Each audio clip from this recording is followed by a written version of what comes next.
অপবিশ্বাসকে স্বপ্নের রানী বললেন মেগাস্টার শাকিব খান। এমনটাই দেখা গেল একটা ইন্টারভিউতে।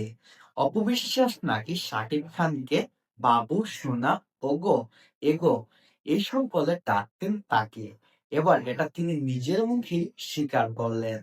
সামাজিক যোগাযোগ মাধ্যমে এই নিউজটা যখন ছড়িয়ে পড়ল, তখন সামাজিক যোগাযোগ মাধ্যমে শুধু এই টপিকটাই সবসময় সামনে চলে আসছে। অপু বিশ্বাস কি আবারই তার ভালোবাসার মানুষকে প্রমাণ করতে যাচ্ছে? তার ভালোবাসার মানুষকে কাছে পেতে যাচ্ছে?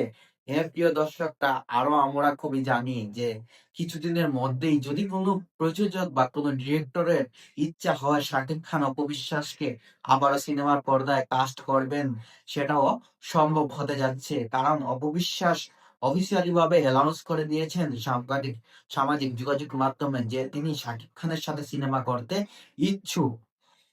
এ ব্যাপারে আপনাদের মতামত কি? যদি অপবিশ্বাস আবারও ফিরছেন শাকিব খানের সাথে, যদি সিনেমায় ফিরেন, তাহলে সেটা হতে যাচ্ছে বাংলা সিনেমা ইন্ডাস্ট্রিতে বড়সড় আকারের একটি ধামাকা হতে যাচ্ছে।